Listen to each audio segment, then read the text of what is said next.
فصل در بیان خاصیات ابواب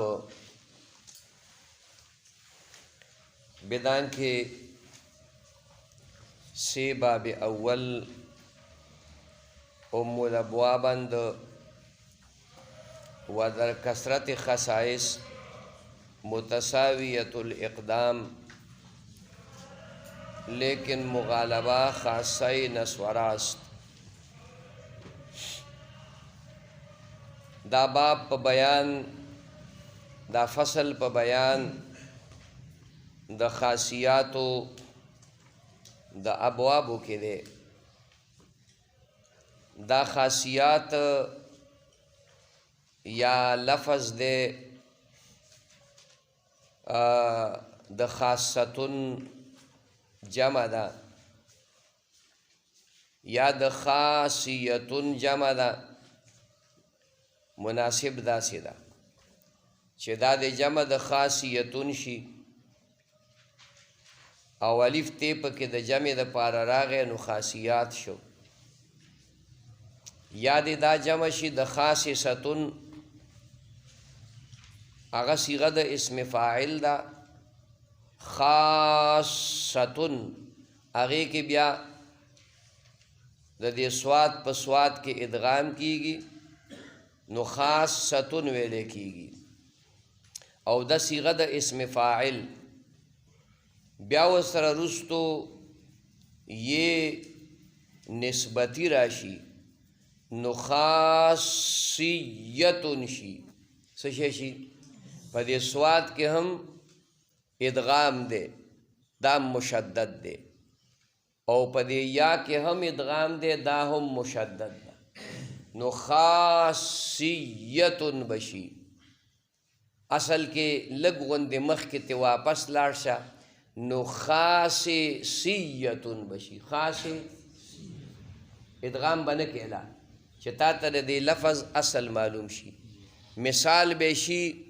پا صحیحو کے زاربتن سو زاربتن اس دا دے زاربتن سرا یا نسبتی مرگرے کا او تا مصدری نو زاربیتن بشی نو چی خاصی ستن وی نو خاصی سیتن بشی خاصی خدا دسی خونوے لے کی گی نو دا یو سوات تا پا بل کے مدغم کا نو خاصیتن دی پکی ہوئی سا دی پکی ہوئی خاصیتن دی پکی ہوئی بیا دی دغا خاصیتن دا کم یا چی کراغری دا یا نسبتی ندا خوا دیتا ارستو تا ورسر مرگری دا دیتا یا تا مصدری ہوئی یا تا چی کل تا ورسر نئی نو دا یا مشددہ چی دا یو اسم پا آخر کی راشی نو آغی تا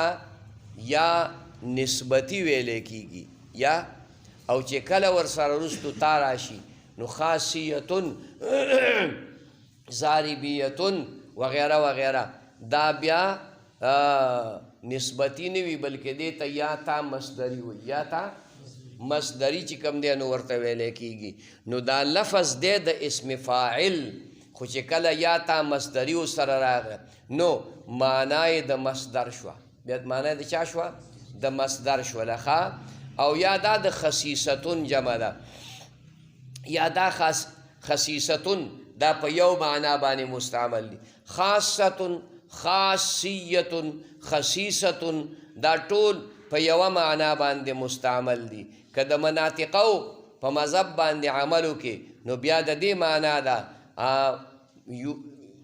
یوجدو فی غیری لا یوجدو فیہ ولا یوجدو فی غیری یوجدو پا دی سیز کے با چا دا پارا چا دا صفت تے پاغی کے با دا معنی موجود ہے او لا یوجدو فی غیری ہی پا بل چا کے با موجود نہیں. خیال کے برازی دا خاصہ یا خاصیت یا خصیصتن که دا منطق پا اصطلاح واری نو بیای دقا مانا دا چی یو دا چا دا پار صفت تے پاغی کے با موجود یوجدو فیہ ولا یوجدو فی غیری ہی لکا ضحک دی.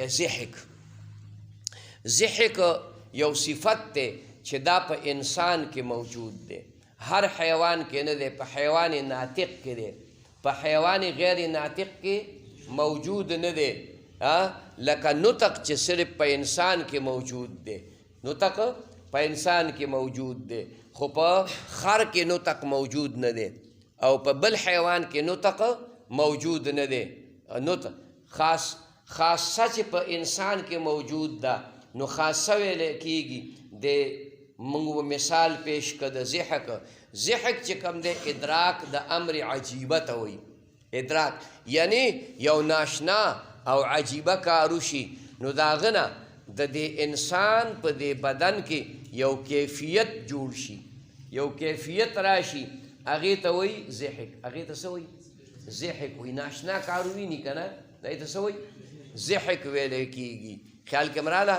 او د هغې اظهار چې کومه دی په دې خولې چینګولو باندې کېږي، چې خوله دې چینګه شوه او دا داړ دې ښکاره شو. نو او دغه اصطلاح بیا د فقهاو ده. دغه اصطلاح چا ده؟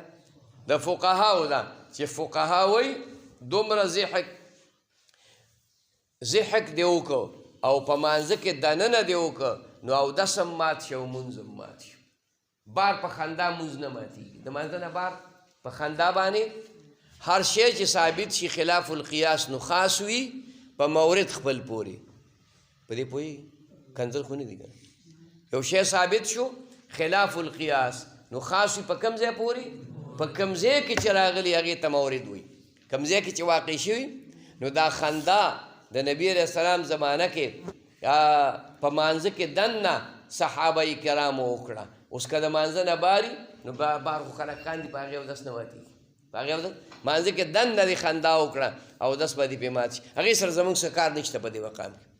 په دې مقام کې د هغې سره زمونږ څه کار نشته دی، خو صرف د مناسبت دپاره چې کوم دی اشاره به ورته کوو. نو ضحک ادراک د امر عجیبه ته وایي. امر عجیبه ناشنا کار دی ولیده او ستا په بدن کې د هغې نه یو کیفیت راغی، هغې کیفیت ته وایي ضحک. هغه کیفیت ته څه وایي؟ ضحک ورته ویلی کېږي. هلکه عجیبه کار به څه وي؟ عجیبه کار به دا وي چې ته سهار چای ورته ولګې او 10 پیالۍ پوره کړي. څو 10 پیالۍ پوره کړي. نو دا عجیبه خبره ده، نو څه ناشنا خبره ده. 10 پیالۍ دا یې څه کړي په کوم ځای کې دي؟ پوه شو مطلب باندې؟ که ته وایې چې نه دا خو دونه عجیبه خبره نه ده، په خبره پوه شوې؟ ولې دا ماجر چې کوم دی نو دغه کاوه چې سکي که نه، نو هغه ولې وچ که خیال کې راغلی، هغه دغه وچوي که نه وچوي. دلته یو ماجر بابا ډېر نیک سړی ښه سړی، والله دې وبخي، ډېر خدمتونه یې زمونږ کول. نو چې هغه کور کې والد صاحب مې راوستی وایي دړې راله وکړه، دړې یې کولې. نو کور ته والد صاحب مې راغی، وړو ته یې ویې ماجر راغلی شنې چای وله پخې کوي. څه؟ نو مونږ خو شنه چای دی ته وایي چې چیني پکې اچوو که نه، چیني پکې اچوو. نو بس چې چای پخه شوه ما وله راوړه دغه ځای کې چې کوم دی نو دا ځای کلا و، دا بیا وروسته مونږ جومات کې شامل. دغه ځای کې چې کوم دی نو لګیا و دړې یې کولې، چای مې ورته کېښود، چای مې ورته کېښوده. نو سر یې ترې پورته کړه بړاستې اوسي، بیا یې چای په پیالې کې راواچوله. چې په پیالې کې چای راواچوله، هغه پیالې لږه مدم شوه دغه ته، خو چې ګوټې ته یې وکړو تندی یې ترې وکړو، دا خولې ورانه کړه ډېر داسې. مې ولې بابا چې خرابه وه؟ نه خرابه نه ده، ولا برې پکې اچولې ده، براغې چینو ته ولا برې پکې اچولې ده. مې ښه بې برې چې اسکې وي او بې برې اسکې بس هغه مې ته راوایم مې دا غوا ته واچوئ او دغه دی دا داسې وکړئ چې یو لوی دیګ له باندې کړئ، یو 2 پاڼې شنې شی ورته ور واچوئ او ښې وخوټ کوئ چې خو چې بره پکې وانه شوئ. خبره پوه شوې؟ چې یو ساعت پس مې وله چای راوړه، بیا یې دغه چالو کړ، خو چې چای په لوښي کې با پیالې کې واچوله او ګوټې ته یې وکړو، دا تندی داسې روښانه شو، داسې ډېر په مې بابا ولا وې داسې چای مې په کابل کې هم نه وس کړي. خبره دا هر چا یو خپل اصطلاح ده او دا هر چا یاره ښکلی سړی و ښه سړی و نیک سړی و حد درجه ډېر زیات نیک سړی و. بهرحال هلکه د فضل الدین دی پلار تا خو پېژنده که نه هغه لور چې اوس هغه یو لور یې مونږ کره پروت دی مونږ ترې اخیستی دا مونږ سره پروت دي دا ستا د لاس تبرک دی ښه. بهرحال مونږ یې څه کوو نو خاصیتون که ته وایې چې هلکه دا 5 شپېلۍ چې سکل دا خو عجیبه کار نه دی دا خو دله زه هم څکلی شم په خبره پوه شي دا خو رضوان هم څکلی شي په خبره پوهېږي نو یې داسې ووایه چې د اسمان نه خر را پرېوت د اسمان نه چې دا دې ولیدل که دا را روان دی لکې هم ټکوي او ټی ټی اوازونه هم کوي ولو تاسې دي هلکه د اجاز کې خېجولی خو کته یې را وغورځو که چرې وکړه پوه شي مطلب باندې نو دا اوس عجیبه خبره ده. نو د دې نه وروره ته یو کیفیت ستا په بدن کې راشي چې د اسمان نه لکه خر را پرېوتل بره خره لنګه شوه که څنګه چلو شو دا عقاب دی که څه په خبره پوه شوې ما د جالې او د جال دغه مخلاص که ما د جالې او د جال دغه مخلاص که په اوږو راته وزر لکه عنقاره خبره پوه شوې دا ناشنا غوندې خبرې دي.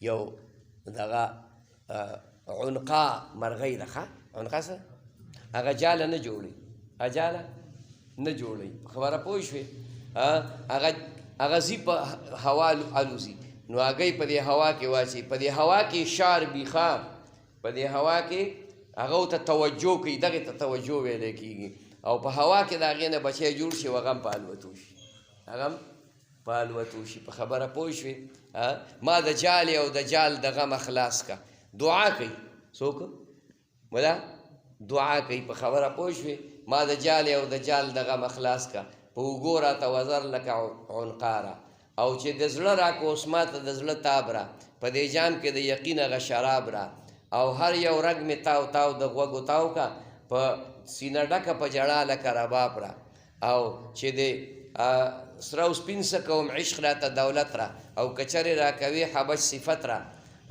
چې د ژبه د بلبل په خوله کې راکړه نو وزر هم راله په ګلو د الوت را د خلیل په لاره زیری د مقصود را بیا که ګورې تماشه مې نو نمرود را او که په ځان او که په مال که په دولت وي ټوله خونه مې د تا شوه مینه سود را په تخته د ځمکې یو الف د راه را او نور سبق لکه یوسف په تل د چاه را او بو علي په علم ونه پېژندلې د کلیم لیدلي شپون د خونې آه خبره پوه شوې دا دعا ده دعا تاسو به دا یې ګپ ولګو دا څه دی دا دعا ده دا هر حرف هجا باندې 4 بیته دي خبره پوه شوې هر حرف هجا باندې څه دي 4 بیتونه دي نو چې څو حروف هجا دي نو هغه دا ډېر پخوانی خو اوسنۍ خبره نه ده ډېره پخوانی خبره ده پوه شوې خو په دې ټکو بعضو باندې تاسو نه پوهېږئ په دې بعضې ټکو نه پوهېږئ په خبره باندې پوه شوې وایي چې ما مختورن لمن فولادي نیت کړی دی ما مختورن لمن فولادي نیت کړی دی خلک ورځمه د لا تقنتو یې ست کړی دی لا تقنطوا ویلې که نه دي ویلي لا تقنطوا من رحمة الله ان الله یغفر الذنوب جمیعا نو اینه هغې ته اشاره ده څومره لرې بعیده خبره ده خلک وایي ګینې دا یې چېته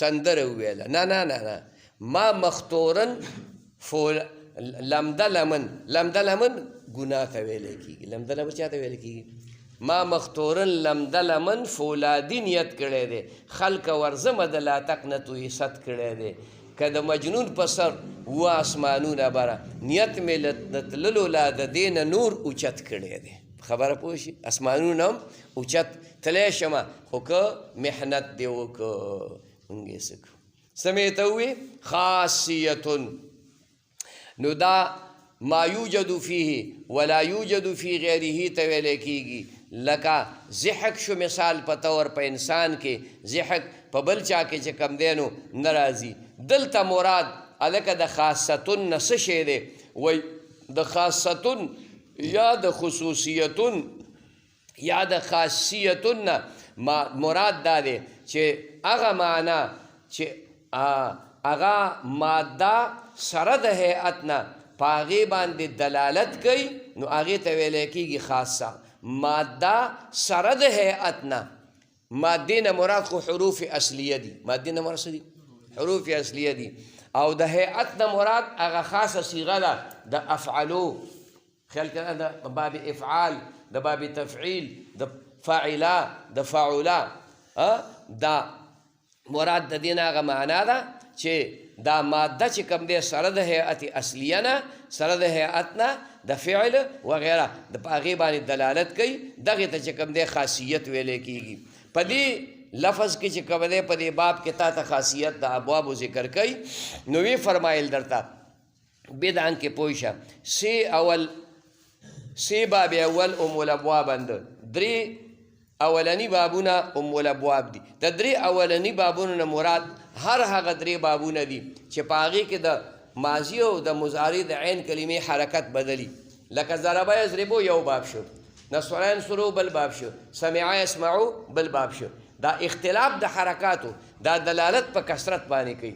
دا کثیر الاستعمال دي، دا کثیر الاستعمال. نو چې کثیر الاستعمال دي لہذا دا ام الابواب شو، اصل د بابونو شو، اصل د بابونو شو.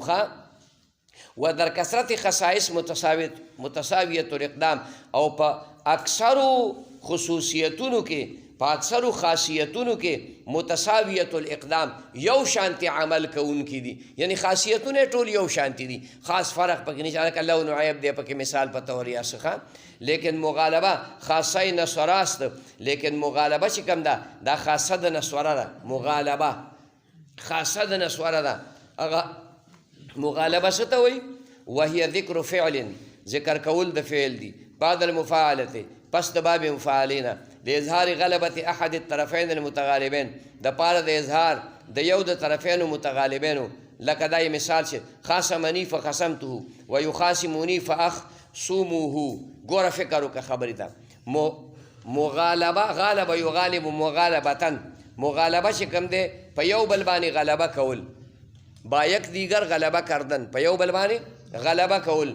په دې مغالبه کې درې امور زده کول لازمي دي. خلک وایي لابودي ده د معرفت د امور ثلاثهونه، لابودي ده پکې د معرفت د امور، یعنی درې خبرې زده کول دا پکې ضروري دي. یو قاعده کلیه ده، یو چې کوم دی معنا د مغالبې ده، یو طریقه د مغالبې ده. طریقه د مغالبې دا ده چې ذکر فعل بعد المفاعله، دلته په دې کتاب کې لیکلی دی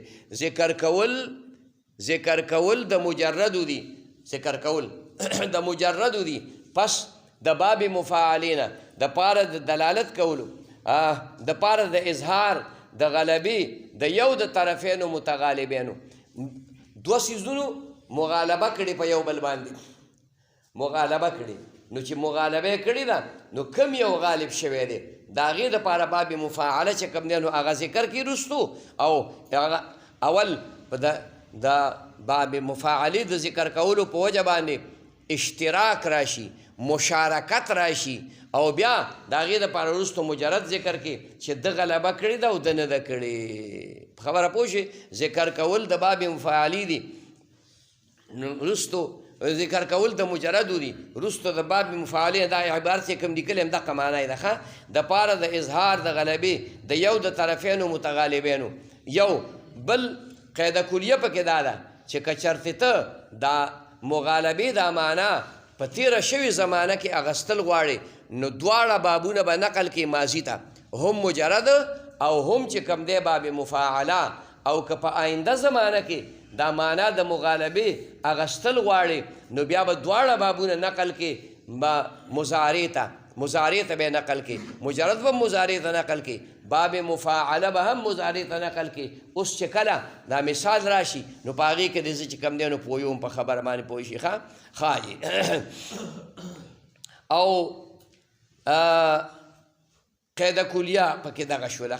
او معنا د مغالبې هغه دغه ده چې غلبه کول د یو د شیانو دي په آخر باندې په معنا مصدري کې، غلبه کول د یو د شیانو دي په آخر باندې په معنا مصدري کې. لکه ګوره د مثال کې دا خبره لږه شانې په اسانه واضح کېږي. صرف دومره ووایه، دا خبره ذهن کې کېنوه چې دا نسواره باب، ضربه باب، سمعه باب دا ام الابواب دي. دا څه دي؟ ام الابواب دي. خو دا نسواره چې کوم دی دا باب د لوی خاصیت مغالبه ده. لوی خاصیت څه دی؟ مغالبه ده. غالب خاصیت مغالبه ده. د دې مطلب دا دی چې که باب په سمعه قیاس دی خو چې ته د معنا د مغالبې اغستل غواړې نو نسواره ته به نقل کې، نسواره ته به نقل کې. او کته ته هر باب دی په هر قیاس دی خو چې باب معنا د مغالبې ته اخلي نو نسواره ته به ور نقل کې. په دې خبره پوهېږي؟ مشکل خو پکې ټکی نشته کنه، آسان ټکی دی. اوس دې مثال کې فکر وکړه. خاصمني فخصمته، خاصم یخاصم مخاصمتن دا باب مفعله ده. دا یې راوړه دې دپاره چې دوو څیزونو یو بل سره په مشتق منه د اصل فعل کې یا په معنا مصدري کې شرکت کړی دی. خیال ته راځي خبره؟ او دا خصمه یخصمو ضربه باندې باب قیاس دی. دا چې کله تا مغالبې ته بوته یعنی معنا د مغالبې ته اغستل غواړې نو خصمه یخصمو بشي. څه بشي؟ خصمه یخصمو بشي. نسواره ته وایي چې کوم دی نو نقل کې. او وروستو به مجرد ذکر کې چې هغه د دې خبرې دلالت وکړي چې یاره کم یو څیز غلبه کړې ده نو داسې به ووایې خاصمني فخصمته. خاصمني، خاصمه کې ضمیر هغه فاعل دی، نی مفعول به دی، چونکه باب مفاعله متعدی ده او په باب مفاعله کې چې کوم دی خاصیت د مشارکت پروت دی نو دا باب مفاعله دې دپاره ته ذکر کې چې دا فاعل لګېدلی دی، د مفعول سره مخاصمه کړې ده او دا مفعول لګېدلی دی په دویمه مرتبه کې د فاعل سره مخاصمه کړي. په دې خبره پوه شوې؟ نو د دې دپاره نقل ذکر که کم باب مفاعله، کم باب ذکر که باب مفاعله ذکر که. نو خاصمني د پښتو کې موږ معنا کوو هغه زما سره مخاصمه وکړه، ما د هغه سره مخاصمه وکړه، ما د هغه سره مخاصمه وکړه. خو دا فاعل په دې خصومت کې مقدم دی او دا مفعول په دې خصومت کې ثانیا دی. هغه اولا دی، دا ثانیا دی. هغه مقدم دی او دی مؤخر دی. په دې خبره باندې پوهېږي؟ دا یو شوله. اوس غلبه چا کړې ده؟ خصومت کې خو خامخا چې مناظره کې خو یو بې ګټي که نه، مناظره کې نو یو بې ګټي نو یو چا وګټله نو تا ورته ووایي چې فخصمته.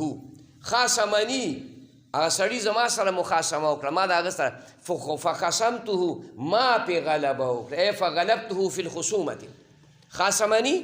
خاصمني دې خو تا ته معنا واضحه شوه که نه چې دواړو شرکت وکړو. اوس فخصمته نو د دې د فخصمته تعبیر لږ په اسانه باندې وکړه چې ذهن کې دې خبره کینی. فخصمته فغلبته فی الخصومة، ما پې غلبه وکړه په خصومت کې، ما پې غلبه وکړه په خصومت کې. دې خبره باندې پوه شئ؟ اوس کوی چې په دې هم نه پوهېږم نو هلکه داسې ووایه ضربني فضربته. ضربني هغه زما سره وهل وکړه، ما د هغه سره وهل وکړه، خو فضربته ما پې غلبه وکړله، ما وله دا جامې ووالې بس د شملو نه مې وله پرهېز کړه. په خبره باندې پوه شوې؟ ضربني فضربته. ضربني نازعني فنزعته. به هر یو لفظ چې رالی دا یو مثال دی، دا یو مثال دی. بل لفظ ته راخله ځان لکه نه بل ټکی ووایه، بل ټکی و شاربني فشربته. شاربني هغه ما سره د اوبو څښلو مقابله وکړه، ما د هغه سره د اوبو څښلو مقابله وکړه نو چې هغه یو ګیلاس که نو ما 14 ګیلاسه پوره کړي. خبره باندې پوه شوې؟ هغه دغه نه و دا حافظ صاحب، څه حافظ صاحب نوم یې چې قرآن په پښتو کې وایي په یو سای وایي که نه هغه بوتل دا غټ بوتل نه دی هغه تریخ بوتل هغه په قل په یو سای بیا وڅښه. هلکه بیا کافر شي دا تا هلکه څه نه وایي دا خو سړي په دې سپېږمو باندې چې کوم دی لوخړه راوباسي یو بل نشته. هغه بیا د ظالم بچیه دونه بوتل یو اوس کوي بل نشته ما بل دغه کویه شته دی نور خو نشته دی کوی نه بل پمپ درته ولګو دا پمپ پیپ بدله په دې خولې کې کېږي نو ته خو بل څه نه مړېږي خیال کې راځي قرآن حافظ دی ډېر ښه سړی دی نیک سړی دی بهرحال قرآن په یوه شپه کې ختموي پښتو کې وي خیال کې راځي اوس دا خو د ماضي مثال شو او د مضارع مثال یخاصمونی فاخصموه هغه به زما سره خصومت وکړي زه به د هغه سره خصومت وکړم فاخصموه زه به پرې غلبه وکړم چونکې نقل کړی دی باب دغه ته د څه ته نسواره باب ته یې نقل کړی دی نو فاخصموه به نه وی فاخصموه به نه وی بلکې فاخصموه په سواد عین کلمه ده که نه عین کلمه په نسواره باب کې په مضارع کې مضمومه وي که نه لہذا دا به مضمومه ووی په دې خبره پوه شوې دا مغالبه ده مگر مثال و اجوف یایی که می آیند ضربه مگر مثال او اجوف یایی چې دا مغالبه د دې راوستل غواړي می آین دا به راځي د ضربه نه وعده یعیدو دا مثال واوی دي او اجوف یایی لکه باع یبیعو مثال واوی د دې نه مغالبه دا به نسوره ته نه نقل کې دا به چا ته نسوره بلکې دا به ضربه ته نقل کې لکه وی واعدني فوعدته واعدني نو په دې مضارع ماضي کې خو پته ځکه نه لګي چې وعده هغه هم فعل وزن دی او ماضي مفتوح العین ده البته په مضارع کې به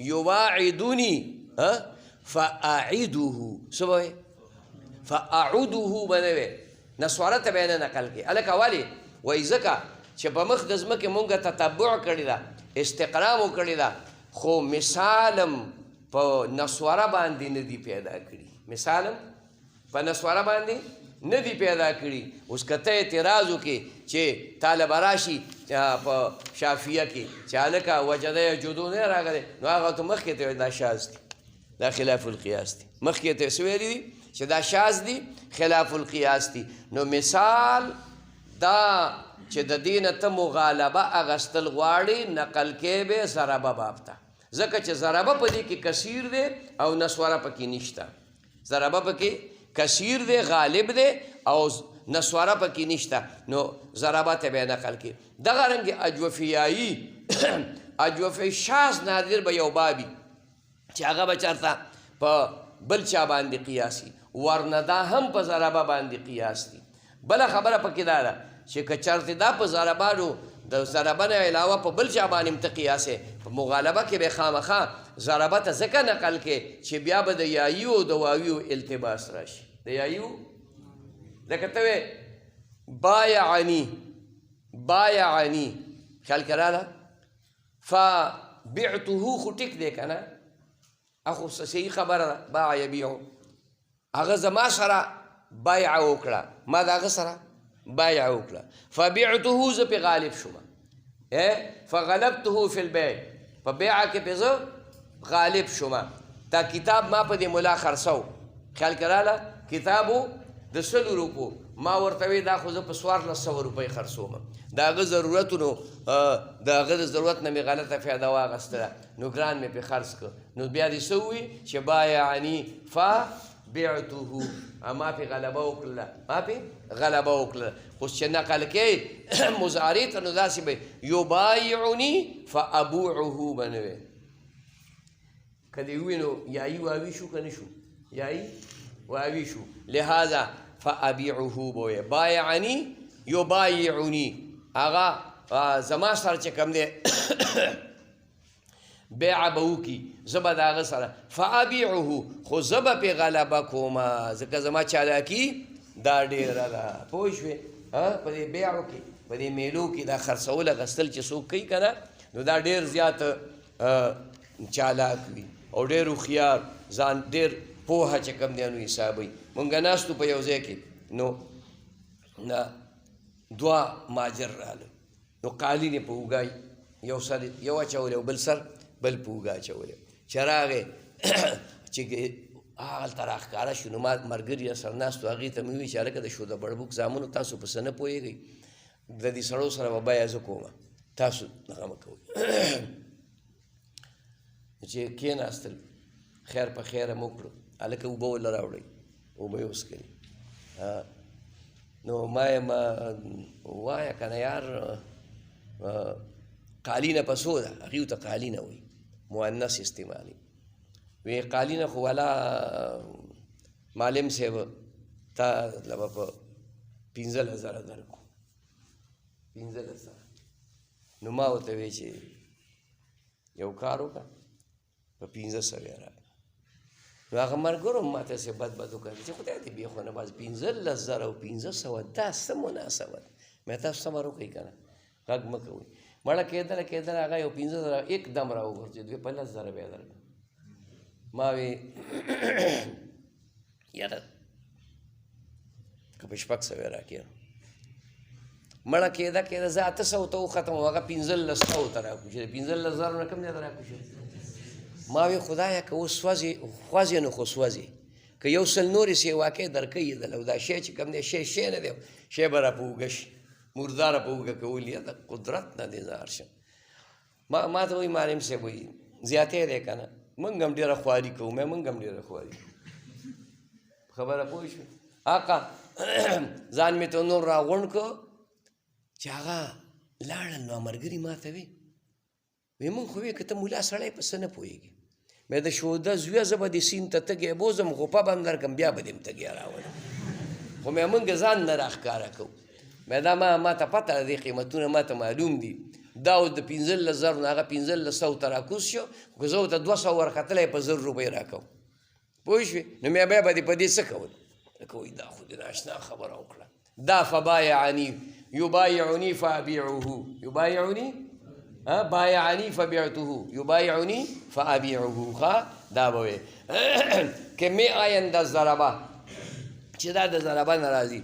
وعلل و احزان و فرح از فاعله بیشتر آینده. علل و احزان دا او فرح خوشحاله، یعنی دا د فاعله باب نه راځي. اینه دغه درته د فاعله او د فاعله یو دوه خاصیتونه وي، مغالبه درته ووي. ښه اوس درته بله معنا ذکر کوي چې فاعله چې ماضي مکسور العین وي، د دې نه چې کوم باب راځي، کوم لفظ مستعملیږي، هغې کې به معنا د علت پرته وي. لکه مریضه یمرضو، مرضن بیماری ته وایي. سقیمه یسقمو، سقیمه یسقمو، سقمن بیماری ته ویلی کېږي.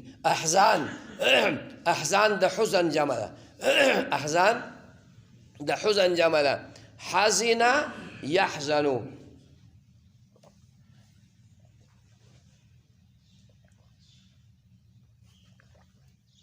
حزن یحزنو. حزن غم ته وایي.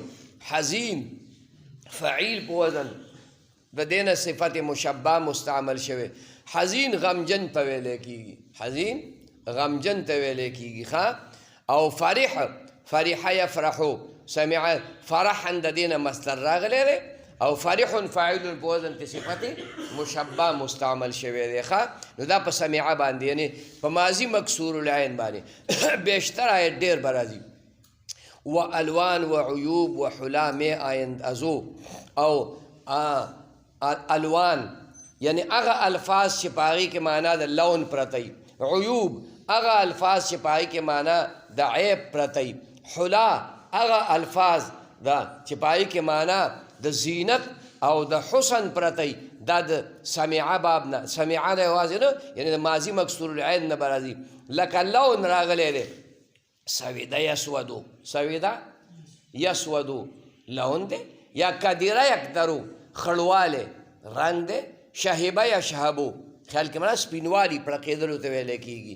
دا د سمعه نه لون. چې کوم حمره یحمرو، صفره یصفرو، دا په سمعه باندې یعنی په ماضي مکسور عین. عیوب لکه عوره یعورو، عوره یعورو، اعور ته نه مستعمل شوی دی. ښه عوره یک چشم ته ویلی کېږي. یک چشم څه مطلب؟ یوه سترګې ړندی او یوه روغی. خاتلی زیدون قبا، لیت عینیه سوا. یو سړي یو ټیلر له چې کوم دی نو کپړې ورکړي، وی د دې نه ماله چې کوم دی نو قبا جوړه کړه. خبره پوه شوې؟ وی هغه وی ښه ده نو وی زه به تله داسې شی جوړ کړمه چې هم به دراجي او هم به قبایي، او نه به دراجي او نه به قبایي. پوه شوې؟ هغه وی ښه ده نو زه به ستا دپاره زه شعر وویم چې هم به خیري وي هم به دعایي. نو هغه دغه چې ټیلر په یوه سترګه ړوند و، په یو سترګه، نو چې هغه کمیس یې وله جوړ که نه، هغه خو نه کمیس و او نه چې کوم دی چې ده واغوسته نو دعا یې ورته وکړه، وی خاتلي زیدون قبا، ماله زیدون قبا، ما خو ته قبا یاده کړه، خاتلي زیدون قبا، زید ماله قبا جوړ کړه. لیت عینیه سوا، کاش چې دواړه سترګې خو برابر وې، دواړه سترګې برابر وې، یعنې دواړه ړندې وې، خیرې شوې، دواړه روغې وې، دعا شوله خاتلي. نو هلته ده ورسره وړاندې کړې، خدای دا ورته دعا نه وه کړې، خو کمال خو و په دې شعر کې که نه، کمال په دې شعر کې و. په خبره باندې پوه شوې؟ هغه شاعر چې کوم دی تللی و، نو د بادشاه په دربار کې چې کوم دی نو ډېر زیات شعرونه وي، هغه ولې یو نظم ورنه کړ، هغه ولې شاعران خو پخوا درباریان شاعرانو، او د بادشاه په دربار کې شعرونه وي، پیسې به یې حاصلولې.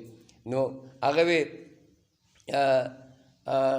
دغه دی دا لقد ضاع شعري على بابكم، لقد ضاع شعري على بابكم كما ضاع عقد على خالصه. خالصه دغه بادشاه معشوقه وه، او هغې له کالي پتري او دا یو څه بل څه وله کړي وو که نه.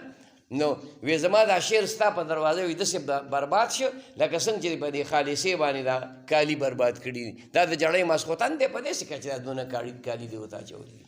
پوه شوې؟ نو چا بادشاه ته شیطان او دی په دروازه و دی چې وطنو په دروازه باندې ولیکل لقد ضاع شعري على بابكم كما ضاع عقد على خالصه. نو چا بادشاه ته شیطانې وکړې، سړي خو هلته چې کوم دی نو ډېر غلط شعر لیکلی دی، ورسره یې ونی چې راو دی چې باید دروازه کې راتله د دې عین نه یې دا خېټه ورانه کړه، د عین نه دا خېټه ورانه کړه. نو د ضاع نه ضاع جوړ شو، لقد ضاع شعري على بابكم كما ضاع عقد على خالصه. وی تا لکه دا غلط شعر لیکلی، وی نه چې ما خو ډېر اعلی شعر لیکلی، څنګه شي؟ وی ما لیکلي لقد ضاع شعري على بابكم، ستا په دروازه زما دا شعر دونه وپړقېده کما ضاع عقد، لکه دا هار چې دی د خالصې ته اچولی وپړقېږي. دا شعر و شاعري ادب، دې ته ادب وایي. ادب کې کمال دی که کمال نه دی؟ د لږ د لږې نه یګه جوړه کړه که جوړه یې نه کړه، کمال یې وکړه که کمال یې ونه کړه. دا ګورې ناشنا خبرې دي، ښه دا هر څوک نه شي کولی. نو اینا عیوب عویلا یعورو حویلا یحولو وحلا می عین. حلا اصل کې د حلیتون جمع ده، د دې لفظي معنا خو دا په پښتو کې موږ وایو کالې، زیورات. دلته ته دا نه دي مراد، د دې نه هغه صفات مراد دي چې د انسان په دې بدن کې وي، د انسان په دې بدن کې وي، او د هغې په وجه په هغه کې د هغه په حسن کې اضافه راغلي.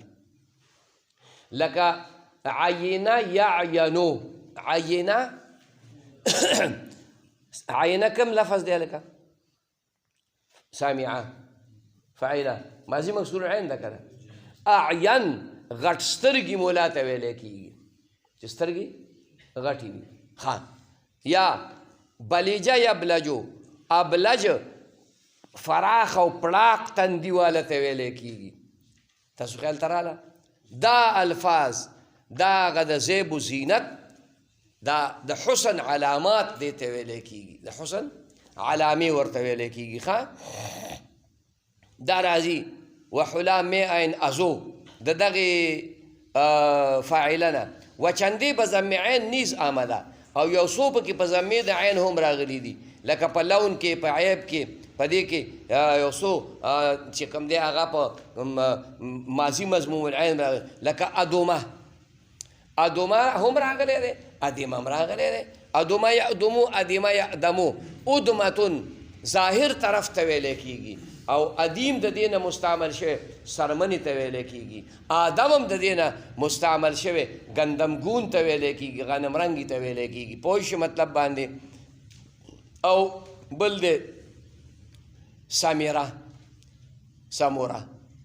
سمیره هم راغلی ماضي مکسور العین سموره هم راغلی دی ماضي مضموم العین سموره یسمرو سمرا فعلا په وزن غنمرنګي جینۍ ته ویلی کېږي ځکه فعلا وزن دی الف پکې ممدوده راغلی دی خیال کې راله نو غنمرنګي زنانه ته چې کوم دی نو ویلی کېږي ښه او بلوقه او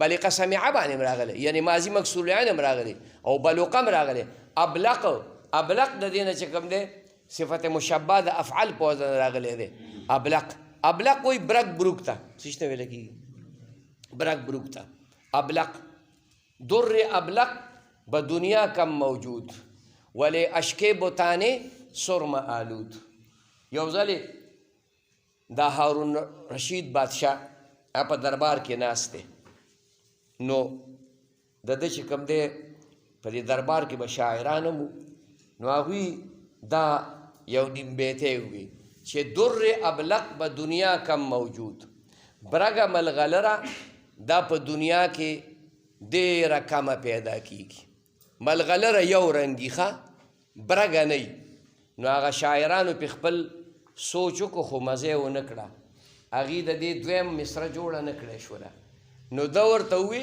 چې دا په یو پاڼه باندې ولیکئ مال یې راکئ زه به یې خپلې لور ته ووایم د هغه د لور نوم نورجهان زیب النساء نورجهاني نوم زیب النساء چې کوم دی نو لقب و زیب النساء د قرآن حافظه وه عالمه وه خیال کې راله او الله ورله حسن و جمال هم ډېر زیات ورکړی و یو دیوان یې لیکلی دیوان مخفي اشعار د دونه کتاب دی په فارسۍ کې د فارسۍ ژبې ډېره ماهره وه او که تاسو چېرته نوم اورېدلی دا روح المانی یو تفسیر دی د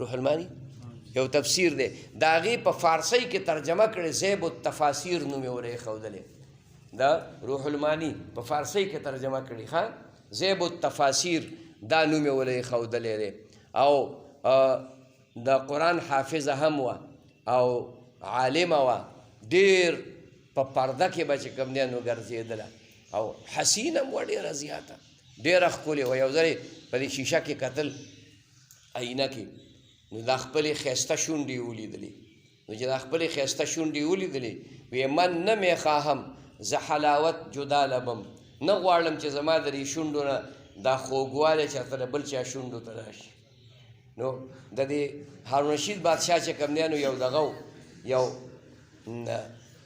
وزیرو ناصر علي نوم یو هغه د دې ټکي نه خبر شو اپې مینو هغه وی شاهد رسید بر لب زیب النساء لبم شاهد رسید شاهد چې زما دا شونډې د زیب النساء شونډو ته ورسیږي نو هغې ورته په جواب کې ووی ناصر علي بنام علي یافتی فنا ناصر علي بنام علي ناصر علي ستا په نوم کې د علي رضی الله نوم راغلی په دې مې پرېښودې ورنه به ذوالفقار علي سر بریدم ګنې د علي په توره به مې نه سر پرې کړی دې خبره پوه شوې ناصر علي بنام علي یافتی فنا ورنه به ذوالفقار علي سر بریدم ناشنا شعرونه هغې چې کوم دی ویلي دي یو ځل ناصر بره دا چت ته ختلې وه او چکر یې لګاو په دې چت ته پاسه ناصر علي چې لرې نه ولیدله چې د لرې نه ولیدله که نه نو هغه ځای نه وی سرخ پوشې بر لب بام نظر میں آیت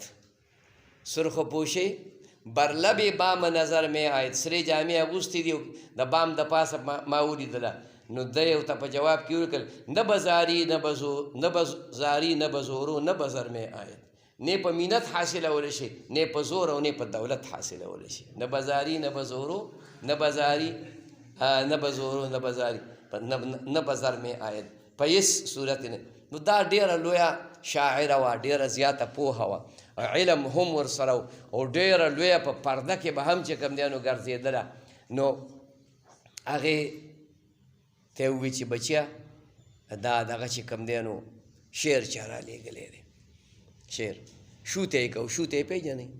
شوتی دا شوتی ډنډي چې کوم دی نو دا سواتیان ته امپړکه کې وایي، خیال کې راله، څوک ورته شوتی ډنډي وایي. نو دا د جینکو لوبه ده په اصل کې. د چا لوبه ده؟ د جینکو. نو دوی لوبه کوله او دننه شاه جهان بادشاه ناست دی، نیکې دی، نو هغه بادشاهي لا د هغه وه، دې لوبه کوله نو د جینکو. نو هغه شوتی لاړ، هلته خټه پرته وه، په خټه کې چې کوم دی نو نیم نیغ ودرېد، نو نیم په خټه کې دننه لاړ او نیم بار ولاړو. نو د جینکو خندل، چې خندلې وی نیمې درون نیمې بیرون، نیم دننه دی نیم بار دی، نیم دننه دی نیم بار دی.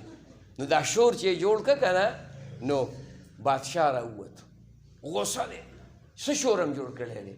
نو دا خو شاعره و، نو فوراً یې جواب ورکړي، وی از هیبت شاه جهان لرزد زمین و آسمان، از هیبت شاه جهان لرزد زمین و آسمان، انگشت حیرت در دهان، نیمی درون نیمی بیرون. وی د شاه جهان بادشاه د هیبت نه دا ټول ځمکه اسمانونه په لړزان دي، د حیرانتیا ګوته خلکو په دې خوله کې نیولې، نیمه دنده ده او نیمه بار. کمال یې وکړه، کمال یې ونه کړه. داسې کولی شي هر څوک. دا د شعر و شاعرۍ کمال دی. په خبره پوه شوې؟ ډېر عجیبه عجیبه صفات او کمالات د هغې چې کوم دی نو موجود دی او شته دی، او په هغه وخت کې چې کوم دی نو موجود. یو ځل یې بار راووته، نو بلبل ناست دی، بلبل پېژنئ که نه؟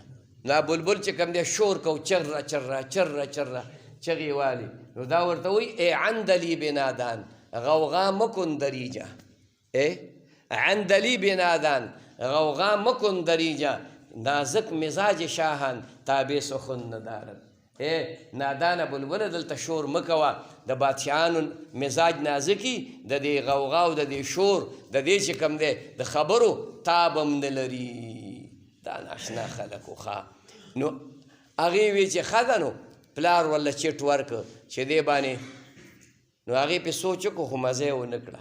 چې ویې نه کړه، نو بله ورځ یې شیشې ته ولاړه ده، آینې ته ولاړه ده، تراخه رانجه یې په سترګو کې واچول. نو چې دا تراخه رانجه سړی په سترګو کې واچوي، نو د هغې نه اوښکې را روان شي. خبره پوه شوې؟ نو دې فوراً ووي چې در ابلق به دنیا کم موجود، برګه ملغلره په دنیا کې خو ډېره کم، ولی اشکې بوتانې سرمه آلود، لیکن هغه د رنجو سره لړلي اوښکه چې د یو ښایسته بني آدم په اننګي باندې بهیږي، یو ښکلي بني آدم په اننګي، دقه یوه ملغلره ده.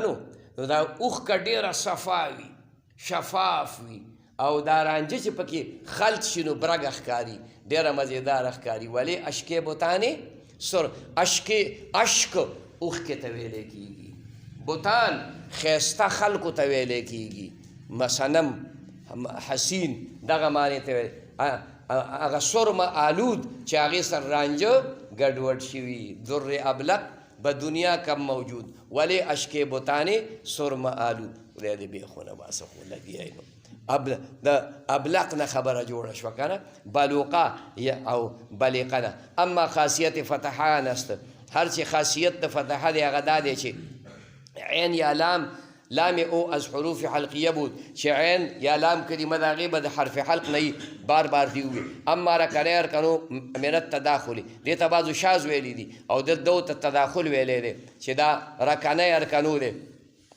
دا اصل کې قیاس دی په رکنه یرکنو باندې، سمعه باندې، خیال کې راله، او نو دا او رکنی ارکنو باندې قیاس دی. نو دا ماضی چې کوم دی د یو نه راواغسته، مضارع د بل نه، رکنی ارکنو فتحه باندې حرف حلق پکې نشته، دا تداخل نه دی. و ابای ابا شاذ، او ابای ابا شاذ دی، دکې حرف حلق دی او فتحه قیاس دی، نو خلاف القیاس راغلی. خاصیت کرومه آن است، آن کې خاصیت د کرومه دا دی چې الصفت خلقیه بود حقیقتا یا حکما یا صفت شبیبه، دا د صفاتو خلقیو نه برازي. چا نه برازي؟ صفاتو دې ته چې کوم دی افعال طبعیه هم ویلی کېږي، دا ما ته تعریف کړو قوة موجودة في الشيء التي لا شعور لها بما يستر عنها. دا یو قوت دی چې موجودی په یو شی کې دا د دنه صادر وي د د په بدن ښکاره وي خو لا شعور لها بما يستر عنها د اختیار چې کم دی نو پکې نه ښه او دا به لازم وي د ذات سره. قاعده کلیه پکې دا ده چې دا به لازم وي د ذات سره. افعال تبایع او صفات خلقیه دا یو شی دي. هغه صفات چې د انسان سره پیدا شي جبلی وي طبعي وي لکه حسن او قبحه. حسن او قبحه. حسن دا تناسب د اعضاء ته ویل کېږي. ما ته وی مدارج پکې شته درجې پکې شته. یو سړی دی هغه به زیات حسین وي یو به د هغه نه په کمه مرتبه کې خو حسن په هر انسان کې چې کوم دی موجود دی. ځکه الله وی لقد خلقنا الانسان فی احسن تقویم. نو دا حسن که ما ورته تقسیمولی شو چې په دې کې مدارج راشي لکه تقوا چې موږ تقسیمو هلکه دا تقوا دا مرتبه ده دا تقوا دا مرتبه ده دقسې د حسن مرتبې دي د قبح چې کوم دی نو هغه مرتبې دي. نو د حسن کې مرتبې په ذهانت کې اخلاقو کې کردار کې اخلاق د چا ډېر نرم وي د ابتدا نه د چا سخت وي د ابتدا نه څوک متوسط وي. دا تقسیم دی. دا خلقی خبرې دي دا طبعي خبرې او فطري خبرې دي الله پیدا کړي دي. چا کې صبر ماده ډېره ده چا کې صبر نشته دی بې صبري ده پکې دا خلقي خبرې دي. په مطلب پوه شوې. البته چې کوم خلقي صفتونه خراب صفتونه نو سړی به هغه د ځان د لر کولو کوشش کوي د لر کولو. لکه اوس سړي کې صبر نشته نو فرمایي من تصبر صبره الله. چا چې ځان کې په زور صبر پیدا کړ تکلف سره صبر پیدا کړ نو الله به پکې دا صبر ثابت کی یعنی د کې به الله تعالی صبر راولي. بعضې خبرې زما او ستا په اختیار کې نه دي. بعضې خبرې ستا پوزه نیغه ده او زما پوزه کږه ده دا کږه پوزه زه نشم نیغولی.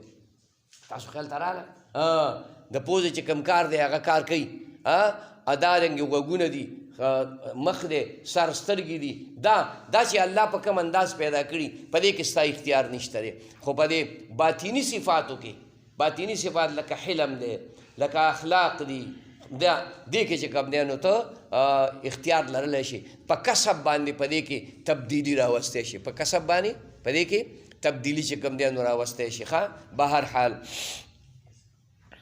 دا صفت دا خو چې کوم دی نو طبعي صفات شو. حقیقتا لکه حسن او قبح یا لږ او تند او اخلاق او صدا شو. قوة موجودة في الشيء التي لا شعور له. یا حکما وي حکما صفت خلقي وي. حکما هغه دا مطلب دی چې رستو عارض شي انسان ته لکه نقاحت کمزوري انسان کمزوری نو یا د ابتدا نه بدني طور باندې کمزوری دی یا رستو د عوارضو په وجه د بیمارۍ په وجه هغه کې نقاحت او کمزوري راله. نو که ابتداءً کمزوری وي لکه باید سړی د ابتدا نه د وړوکوالي نه د بوډاوالي پورې تندرست وي او غوښه پکې ډېره صحتمند دي. بعضې د وړوکوالي نه د بوډاوالي پورې نری وچ کلک وي نو دا صفت خلقي دی. دا صفت خلقي دی. په خبره باندې پوه شوې. او یا عارضي طور باندې راغی رستو دا حکمن دی. ځکه د دې علاج کیدی شي. سړی ډېر کمزوری دی نو د طاقت دوايانې وخوري ښه خوراکونه وکړي. په خبره پوه شوې. او دغه د وریجې ډېرې خوري الوګان ډېر خوري نو دا سورب بشي. خبره پوه شي څه بشي سورب بشي.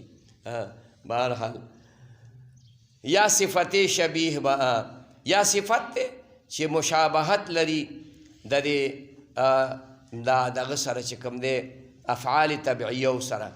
لکه مثال په طور زینت دی چې د لباس وغیره نه پیدا شي. یو حسن دی یو زینت دی. زینت په حسن کې اضافه راولي. زینت په حسن کې اضافه راولي. ښایسته ښکلی انسان دی هغه چې کوم دی ویښته غوړ کي خیال کې راله ګیره غوړه کي او سترګې تورې کي او سرخي پوډر وکړي دا زینت دی. دې ته څه وایي زینت دی. خبره پوه شوې. اوس ورته خلک څه وایي میک اپ ورته وایي میک اپ خبره باندې پوه شوې دا شی نو دا چې وکړي نو دا په حسن کې اضافه چې کوم دی نو راولي نو دا حسن نه دی دا فعل طبعي نه دی دا فعل کسبي دی خو په هغه فعل طبعي کې چې کوم دی نو اضافه راولي نو دې ته مشابهت دې ته شبیه به ویلی کېږي چې دا مشابه دي د هغې سره او یا مثال په طور یو بل مثال دی د علما ذکر کوي جنابت انسان کې راغی نو دا جنابت خو په کسب سره راځي خو پلیتوالی راغی قبح راله قبح یوازې د ظاهري منظر ته نه ویلی کېږي چې د چا پوزه کږه ده د چا یو غوږ اوږد دی غټ دی او بل غوږ یې وړوکی دی نه دې ته یوازې قبح نه ویلی کېږي دا دننه باطینی صفات دې ته هم قبح ویلی کېږي لکه اوس ما تا ته خبره وکړه چې یو حسن ظاهري دی یو باطیني دی باطیني کې ښه اخلاق دي صبر دی تحمل دی څه دي او خراب کې هم خراب اخلاق دي بې صبري ده کنزل دي جګړې دي دا جنابت هم باطینی قبایحو کې دی ښه دا باطینی خو اثر یې په ظاهري باندې وي که نه وي دا باطینی قباحت به په څه شي باندې لرکې هم په دغه اوبو باندې وی درکې د سر نه خپو پورې په ځان باندې اوبو واړې ښه باب حسبه بل باب ذکر کوي باب د حسبه الفاظ معدودات دا یو څو الفاظ دي نعمه یو لفظ نعمه دی نعمه ینعمو خو په دې کې اصل دا ده چې دا نعیمه په اصل کې نعیمه ینعمو دی نعیمه سمعه باندې باب قیاس دی او د دې دپاره مثال په صحیحو کې حسبه یحسبو دی حسبه سره د دې نه چې هغه هم په سمعه باب باندې حسبه یحسبو باندې قیاس دی او هغه نور بابونه چې دا کوم یو څو بابونه راغلي د صحیحونه نه دي اتا ته ما ویلیو چې فصول اکبري کې به راشي ښه وبقا یبقو یوبقو دی وبقا په معنا د هلاکت باندې مستعملیږي ومقا یومقو دی وو په هغه یعیدو په قاعده په دې ټولو کې حذف شوی دی ښه ومقا یمقو ومقن مقتون هم د دې نه مصدر راغلی دی وامق ته راغلی اسم فاعل عاشق ته وایي او موموق ته مستعمل شوی دی دا معشوق ته ویلی کېږي وثقه یثقو وثوق ته مصدر راغلی وثوق اعتماد ته ویلی کېږي هلکه وایي په دې سړي باندې دا د ده نه امید واثق دی چې دی داسې عمل وکړي داسې کار وکړي ښه وفقه یفقو دا موافقت وفقون د دې نه مصدر راغلی دی موافق کېدل یو شان کېدل توفیق ملاوېدل ورثه یرثو وراثت د دې نه مصدر راغلی د دې نه ارثو نه مصدر راغلی دی وارث اسم فاعل ته راغلی وارث چا ته وایي ملا مړ شي بچي پاتې شي هغې وارثان دي ښه ورعه یرعو ورعن ډېرې پرهیزګارۍ ته وایي ورعه شرعه دا د یو بل سره یو شانتي الفاظ دي خو شرع دې ته وایي چې د شریعت مطابق ستا زندگی وي ورع دې ته وایي چې د شریعت مطابق وي خو د لذیذو څیزونو نه پکې ته ځان هم ساتې ښه ډېر قیمتي لباس نه اغوندې ډېر اعلی خوراکونه چې کوم دی نه کې منع نه دي شریعت کې خو دې دپاره ته کې ته ریاضت کې اصل کې ریاضت کې دا خپل باطن دا زړه دا نورم پاکول غواړي نو ریاضت کې د هغې دپاره محنت کې چې هغه خوراکونه اعلی قسم ونه کې ملا پې نفس پې مستېږي ورمه یرمو ورمن پړسېدلو ته ویلی کېږي پړسېدل یعنی هغه پړسوب چې په هغې کې دننه څه نو وینه وغیره دا جمع شوي بدن کې ورم وریه یری په معنا د وریه یری ورین چې کوم دی اور بلول وریه خیال کې راله اور او ولیه یلی چا ته نږدې کېدل چا پسې رستو تل دې ته ولي ویلی کېږي وغیره یغیرو دا سړی کینهګر وي کینهګر پېژنئ حسد یې په زړه کې چا لکه دې سړي له الله پاک مال ورکړی دی او زما نشته دی خدای دې د ده نه دا مال والي ماله دې راکړي خبره پوه شوې دا الله یو چاله علم ورکړی خدای د ده الله یو چاله عزت ورکړی ته وایې الله دې د نه د عزت والي مال دې راکړي نو ځان ته دې نقصان دی هغه ته نقصان نه دی البته که په لاسو خپو دې حرکات شروع کړه نو بیا نقصان تا ته هم شته ځکه کیدای شي مړ دې کړي چې هلکه دا تیاره کرسۍ ما ته چې کوم دی نو پاتې شي تاسو خیال ته راغله او دارنګې چې کومه دی نو د دې نه اوچته مرتبه هغه د حقد ده حقد ویلی کېږي هغه چې یو سړی وایي چې خدای دې د نه د هر څه نعمت والي او ماله دې هم نه راکړي ما دې هم خدای د ولږې مړ کړي خو چې د نه والي نن زمانه هغه راغلې ده نن زمانه بعینه حق راغلی ده خلک دا غواړي چې دا فلانی چې کوم دی نو ولې د عزت خاوند دی دا فلانی ولې د مال خاوند دی دا فلانی ولې چې کوم دی داسې دی او داسې دی نو زه دې هم د ولږې مړ شم خدای دې را سره د ولږې مړ کړي ښه نو دا ډېر خطرناکه خبر ده وحره یحرو دا هم په معنا د دغه باندې د حسد باندې راځي حسد په زړه کې ساتل ولها یلیهو ولهن دا په معنا د حزن باندې غم باندې مستعملیږي ولها یلیهو ولهن وهله یهلو وهلن دا هغه مقام ته تلل چې هلته ته نه بللی شوې لکه خیرات دی او بې تپوسه وللاړې چا ته ویلي نه دي او ما مشمېره درګډم په خبره باندې پوه شوې نو خیرات له به مې جواب نه ځي ښه وعمه یعمو وعمن دا د بل دپاره د نعمت دعا کې خدای دله مال ورکې خدای دله علم ورکې خدای دله دولت ورکې خدای دله خوشحالي ورکې دا د الله نه غواړي د بل چا دپاره نو دا بل چا دپاره دعا الله تعالی قبلوي وتیتی وتین پایمال کولو ته ویلی کېږي وتیون پایمال کول دا کوم چې مشهوره وتی ده په دې کې هم پایمال کول دي که نه په خبره باندې پوه شوې یئسو یأسن ناامیدۍ ته ویلی کېږي څه ته ویلی کېږي ناامیدۍ ته ویلی کېږي یبسو یوبسن وچوالي ته ویلی کېږي شی وچ شي نو هغې ته یبسه دې لپاره دا هغه الفاظ معدوده دي دا هغه الفاظ تا ته ما ویلي چې فصول اکبري کې به دله راشي چې حاسبه باب خو دقه یو باب دی او دقه یو لفظ دی چې حسبه یحسبو دی او هغه هم په حسبه یحسبو فتح په سمعه باندې هم پکې قیاس دی او چې خالص په حسبه باندې قیاسي نو په صحیحو کې بل نشته هغه به